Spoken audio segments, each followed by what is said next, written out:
Our scripture reading today is from John 21:15 through 17. When they finished eating, Jesus asked Simon Peter, "Simon, son of John, do you love me more than these?" Simon replied, "Yes, Lord, you know I love you." Jesus said to him, "Feed my lambs." Jesus asked a second time, "Simon, son of John, do you love me?" Simon replied, "Yes, Lord, you know I love you." Jesus said to him, "Take care of my sheep." He asked a third time, "Simon, son of John, do you love me?" Peter was sad that Jesus asked him a third time. "Do you love me?" he replied. "Lord, you know everything. You know I love you." Jesus said to him, "Feed my sheep." Holy wisdom, holy word. Thanks be to God.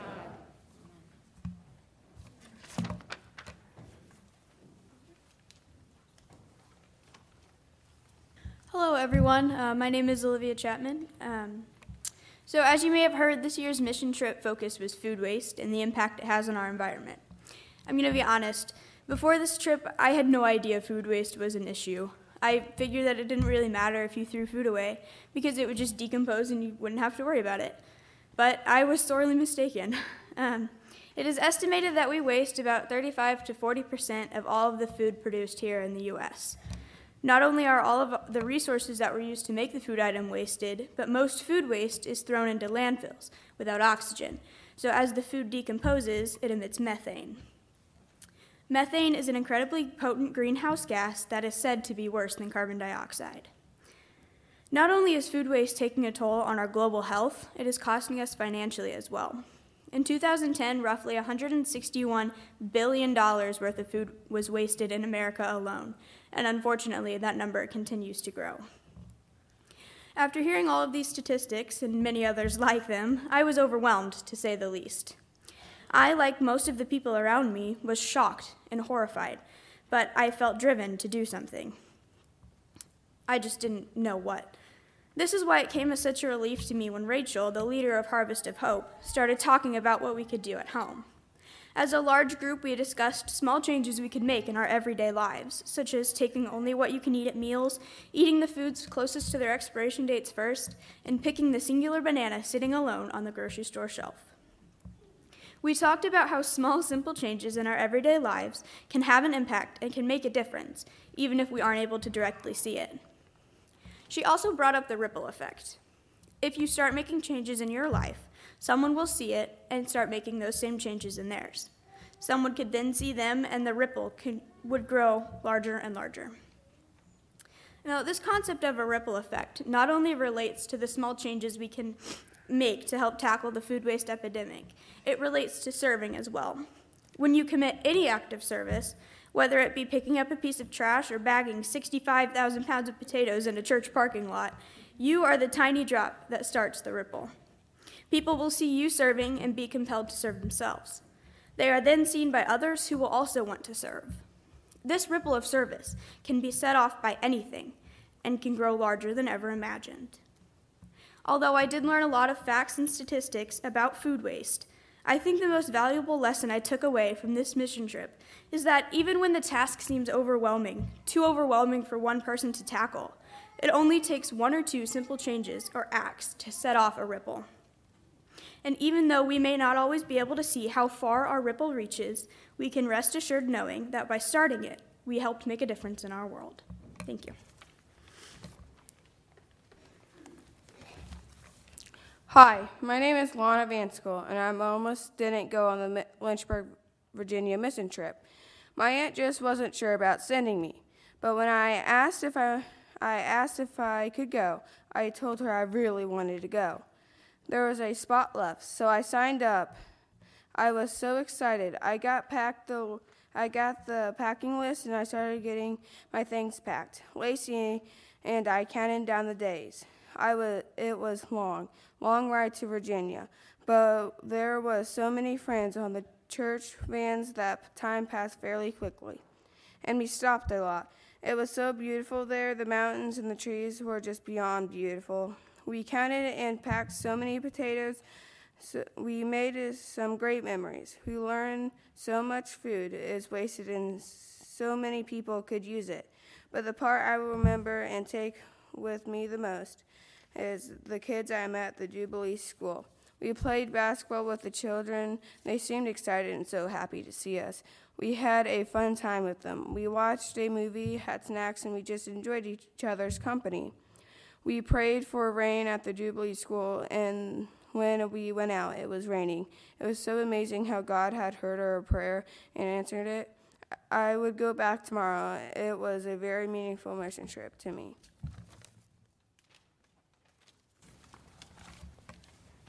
Hi, my name is Lacey Fisher, and when we heard about the mission trip, I knew I wanted to go. I couldn't wait to get my packing list and get packed. Something that I took away I will always remember is how our youth worked together. It took a group effort to count and bag the thousands of potatoes we had to bag. And our youth group worked with other youth groups. We just worked together. Our youth cleaned up the center called Jubilee. We all pitched in to get it done. And another takeaway that was really amazing is I met this lady named Judy. She had a walker with a seat. Judy told me she had 4 discs or vertebrae out in her back. She really could have been at home in a chair, but she said as long as she was living, she was going to work for Jesus. That is a great thought for me to remember. Thank you. Hi, my name is Audrey Vazana, although many of you may recognize me as the child wrangler during children's sermon. Now, my testimony is a little bit different. I'm just going to be sharing a few stories. I'm a pretty big fan of the 90.7 Spirit FM Christian station, and, well, I love it. They only play like the same 4 songs ever. But one of them is called Dream Small by Josh Wilson. And this song is about the little things that change the world. And so I just have a few stories about the impact that a few people really being the hands and feet of Jesus made. The first one was, as many of you saw on Facebook, we bagged a lot of potatoes. And there was one truck that we loaded, I think, 18,000 pounds of potatoes onto. I'm not sure how accurate that is. I might have my decimal in the wrong place there. Sorry, Dad.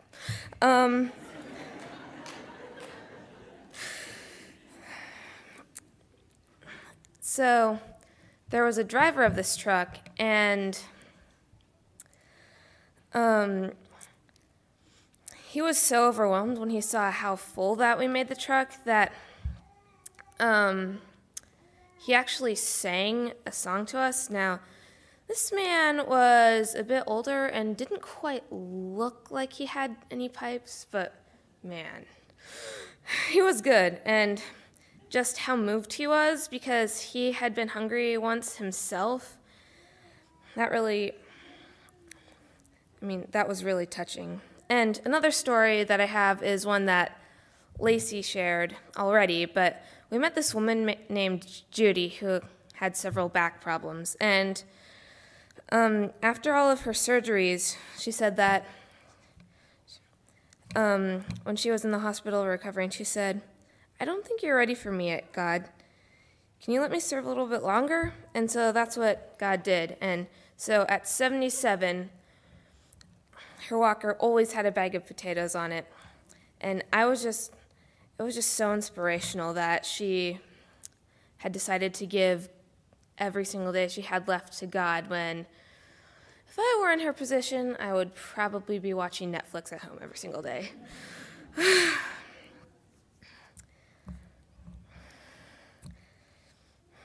Story number 3 is that because when you drive back from Virginia, with our vans and our patients, making it home in one day probably wasn't realistic. So we had to stop at a church overnight, and the Stidham family's lovely home church decided to host us.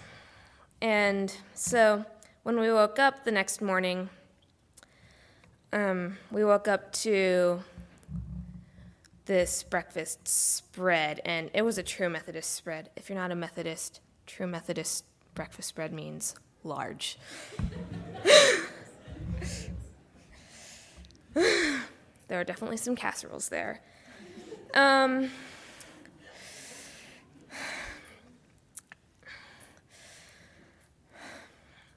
We were supposed to be the ones serving on this trip, but the people of this church, many of whom who never had even met us, were so moved by our willingness to serve that they decided that they wanted to serve us with their love, which in the language of a Methodist sometimes means a casserole.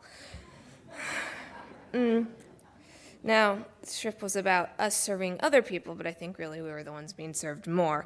And another example of that is an hour out of Kirksville, we noticed that our poor Betty the bus was having some trouble with one of her tires. So we pulled over into this gas station. And we were trying to figure out what to do. And then some random guy pulled over from the highway, and he happened to work on cars for a living. And just seeing us, he knew that he could help us. So he led us back to his shop, and he aired up Betty's tire in no time. The point of all these stories? One of my favorite lines from the song I mentioned earlier is that God makes oceans from rivers. Now, lots of times when we see people doing things making these huge impacts on the world, we see them as oceans that are too vast, and how could we ever make a difference being so small? Well, lots of the stories I mentioned are more rivers than oceans, but God makes oceans from rivers, and I saw that on this trip. One bag of potatoes at a time, fill it up, tie it, haul it over to the giant pile. These rivers can change the world.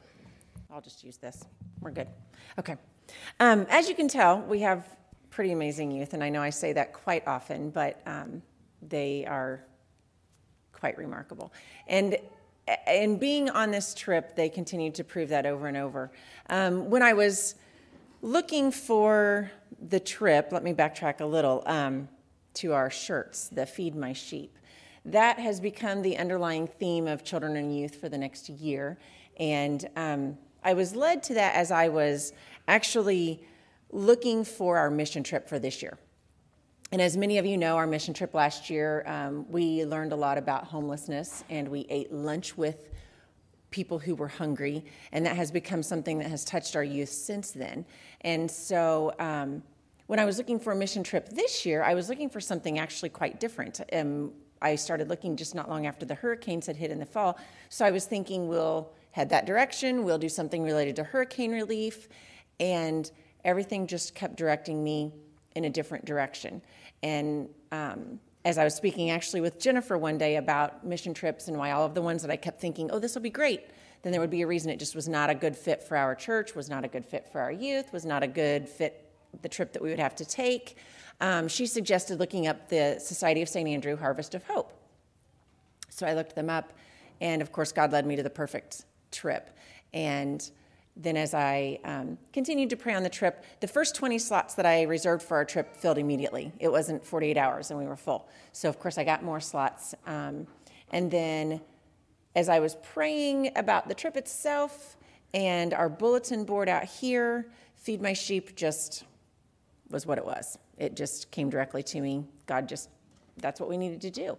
So that became our bulletin board, Feed My Sheep. That became our theme for our trip. And that has relayed over into VBS for this year. So Feed My Sheep is just something that First United Methodist Church, I feel like, does in so many ways through our Food for Kids, through collecting food every month for the food pantry, through hosting Christmas dinners, through back-to-school supply drives. We feed God's sheep in so many ways. And I feel like your example every day is why our youth are the way they are. And that is why their hearts are open to serving and giving, is they see that in the example of the adults that they follow. So Feed My Sheep became our theme. And in preparing for this trip, we filled the first immediate 20, like I said, and then I reserved a total of 30 spots. I got 10 more spots. Well, leading up to the last 2 days, I still had 3 open spots. And God, in his wonderful ways, when you put things in his hands, led Lisa. I got a text from Lisa Fisher on Tuesday. We were leaving on Wednesday, that she had filled our final 3 spots. And she found the perfect 3 people to fill those spots. It was 3 youth from the Brashear area. And 5 hours into our trip, you would have never known that this group had just met those youth. It was remarkable how they fit in with our group, the wonderful things that they brought to our group, and how hard they worked just right along with our group. So God was at work in so many ways. Our girls hit on a lot of the notes I'm going to hit, so you're going to hear a repeat because I had no idea what each of them were talking about, but I will quickly run through it. Our trip, of course, for any of you who followed us on Facebook or spoke with any parents, did not go as planned. Rather than stopping and sightseeing along the way and checking out all of the cool things that I had told the kids, oh, you guys, I've been looking this up, and we're going to stop and eat here, and we're going to go see this, and we're going to... Well, we didn't. We instead dealt with road construction and car accidents and downpouring rain, not just rain, but like you have to slow down the vehicle because most people are pulled off the side of the road and it's too hard to see. So we're not going to pull off. We're going to just drive slowly. And tires needing repaired, brakes needing repaired. We, needless to say, had a few concerns along the way. But what our youth did learn was they learned flexibility, and they learned to trust God in the midst of the storm. And they learned that you can make it, and you can make it work. And they learned that dealing with things like this, it's all in how you approach it. You trust God, you handle it in a positive manner, and it still can be a wonderful experience. You lose faith and you become weary, and it's going to make you weary. And so our youth followed through with that, and they handled things very well. The best part that I encountered, one of the youth asked me just the other day, what was your favorite part of our trip? Which is very hard to pick a favorite part. But one of my favorite parts is that we have such a dynamic group, and they know just the right timing. Like when they knew that the rain was pouring or that we were in the mountains and it was dark and I wasn't really certain where we were going on those winding curves, they were quiet. And if they weren't quiet, one of the older girls would go, ladies, we need to be quiet right now. They also were wonderful in the sense that when the radio wouldn't come in, they sang songs. And they know the lyrics to a lot of songs. And they sang them well. And they quoted TV shows. And they played games. And they made bracelets for one another. And that, to me, is one of the best parts of the trip, is just the trip itself. And hearing them together joyfully sing and enjoy one another and make those memories. While we were in Virginia, we did learn a lot about food waste. And we did learn a lot about the fact that it's just more than just those few bites you don't eat off your plate. Because that was my interpretation of, oh, well, it's kind of wasteful, but I'm full, so I'm going to be healthy, and I'm not going to finish and stuff myself. But we learned so much more about the specifications that the stores have. And so many of the product that is grown cannot even be sold to the stores. So the farmers have to waste so much of what they create. We learned so much about if it isn't utilized in a certain time frame, it just has to go out because of all of the new specifications and standards on dates and usage. And so that so many people still are going hungry while so much is still going to waste. So we, in the process of packing 25,000 pounds of sweet potatoes and 45,000 pounds of white potatoes, we learned a lot.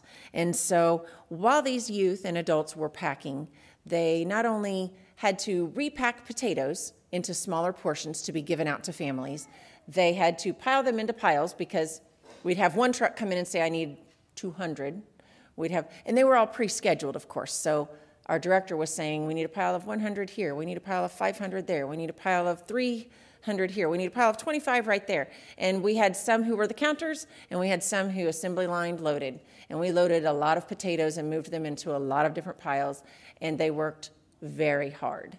They carried bags that were 10 to 12 pounds each, nonstop, all day.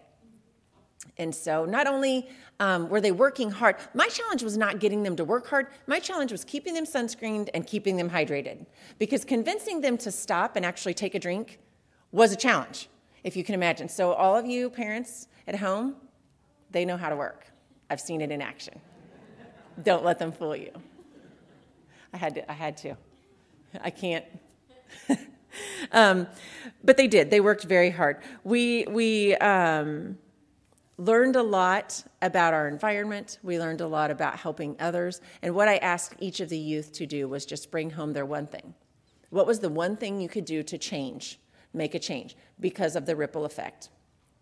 So if you can find one thing that you can do to make a change in your home, to make a change in our environment, to make a change in our community, then that one thing can grow, because your friends will catch on to what you are doing, your family will catch on to what you are doing, and it will continue to ripple out. So that was our goal. I hope that each of the youth have brought home one thing. If they haven't shared it with you, ask them so that they can tell you, and you can hold them accountable to their one thing. Many of us just learned, as Olivia said, just check the expiration dates and move that stuff forward in your refrigerator. Have an Eat Me First bucket in your refrigerator so that those things are eaten before they're gone to waste.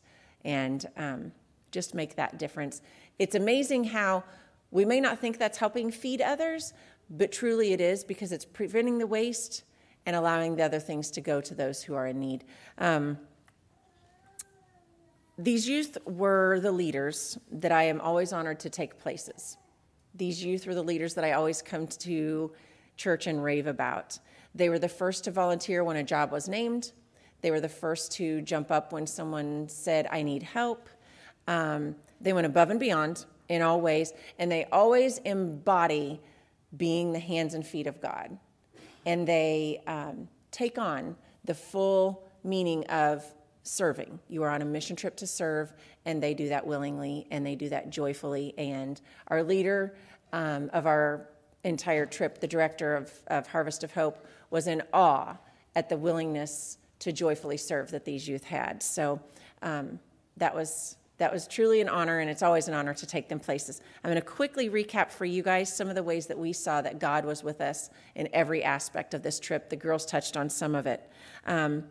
It was obvious that God brought the right youth to us through Lisa Fisher. It was obvious that God stopped the van when Sarah had the brakes pushed to the floor and the van was not wanting to stop. That one was a scary moment. The next morning, while we went and did a little bit of sightseeing in the rain, Sarah and Alice took the van, and it was ever present that God guided them to the right shop, because we were in Louisville, Kentucky. Sorry. Me and my Southern, I'm all sorts of mixed up. We were in Louisville trying to find a place to go get the brakes checked on the van, and God definitely led Alice to the right place to call. When she called that place, they immediately got our van in, and while sitting in the waiting room, Sarah got visiting with another woman, and that woman was on her way to Kirksville the very next day. Right? What are the odds? And that woman said, I've trusted this place for 13 years. They are wonderful. They'll do you right. So we felt like God brought us to the right place. Once the van was fixed, Sarah drove alone, and driving in the mountains, in the dark, in the pouring rain, Sarah got lost and had no cell phone reception. For some reason, her cell phone wouldn't work, so she couldn't text us. She couldn't pull up GPS. She couldn't anything.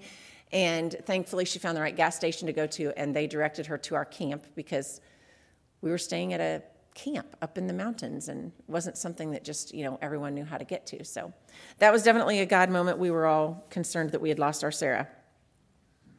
God allowed us to complete our work early on Friday. On Friday after we did potatoes in the morning, we went to a center in the afternoon that is similar to a YMCA. It was called the Jubilee Center, and it had a program for troubled youth. And we cleaned their entire center. And the gentleman there said, "Y'all come in like a swarm of little red tornadoes," because he was just shocked at how fast we came in and cleaned his whole place, from the windows, floor to ceiling, inside and outside, to all of their play areas, their weight room. We organized their storage closet, cleaned their stairs, everything. Just cleaned them top to bottom. And he was shocked and very appreciative. Well, thankfully, we cleaned quickly, although we cleaned well, because we got out of there and got back to camp early, and were there while a tornado was sighted down in the valley. And so some of the other groups ended up in Menards or Home Depot or something like that, waiting the storm out, trying to find safety, while we were thankfully up in our cabins. And I just told the kids, "Hey, everyone, there's a storm. Let's go to the basement and hang out for a while." And they're all, "Okay." They all come downstairs, and we just hung out for a while. But the good thing was God allowed us to finish our work early. We were there. We were safe. We were in a basement, and we were not down where the storm was hitting. We made the front page of the newspaper in Lynchburg, and it just so happened that the woman interviewing us, the reporter, graduated from MU. So when she asked where we were from, and I said, "Kirksville, Missouri, KIR," and she goes, "I know where Kirksville is." We were in Lynchburg. No one knew where Kirksville was, but this girl did. We also, on the way home, stopped at a restaurant, and everyone was just about out of money. But as the adults, we were like, they need something healthy. They need something decent. We will cover whatever anybody doesn't have money for. We're going to eat. So we stopped at a restaurant, and Alice went up and said, "Do you have any group rates?" And the gentleman said, "You pay for the adults. All of the youth are 99 cents. So God was ever present. They also, from Harvest of Hope, sent us with what was remaining from the lunches we had packed that week, which then fed us the next 2 days for lunch on our trip home. And the Stidham's Wonderful Church allowed the kids to all pack snack bags from the amazing breakfast they packed. So God was ever present, and he definitely multiplied the loaves to feed us on the way home so that we didn't have to stop and continue spending money. He opened wonderful churches who went way above and beyond. He, as Audrey said, stopped a gentleman who we had a tire going flat. And of course we stop and we're like, how do we get the air pump to that inside tire? And just about then was when that gentleman said, "I saw y'all stopping and I knew you'd need help. I knew you wouldn't know what you were doing." No, because there's all of us just standing outside the van going, how do we? So I did fear that I was kind of taking us down a random trip, but he took us right to his shop. He aired up the tire. He said, "Drive home, don't stop." Okay, we can do that. So it was wonderful. The tire still has not gone flat, so I wonder if Pastor Scott thinks I'm making this up, but I promise that tire was flat. So God was ever present. As you watch our video, you will see that, as I said, the first night we stayed in Louisville, Kentucky, we had a team meeting, we had prayer time, and we cleaned up after dinner. I think everywhere we went, they were shocked at how we left the churches, because our theory is leave it better than you found it. And their custodians came in and were like, "Well, where's the trash?" Rich said, we took it out. "Oh, well, where'd y'all stay?" "Here." So we left it better than we found it. We did walk a really neat bridge. It's called the Big Four Bridge over the Ohio River while the van was being checked. We, of course, you'll see plenty of pictures of potatoes. You will see pictures of the beautiful view from the hall where we had our meals and fun times in our cabins, evening educational time. And one evening we were given a Bible verse. We were put into different groups with the other youth groups there and told to act out our interpretation of the Bible verse. Those pictures are a little entertaining. And then I think there might even be one picture in there of true exhaustion sitting at the church in Ohio before we loaded up to come back home that very last day. So I hope you enjoy the video. During our drive home, I mentioned to Alice, I said, I hate that we came so far and our youth didn't get to see any historic sites. And without hesitation, Alice looked right at me and she said, "These youth saw what was most important." And that's what a mission trip is all about. So thank you for trusting me with your youth. Thank you for supporting the youth of this church, because God was ever present as we served him. And God is in each one of these youth in all that they do. So enjoy the video.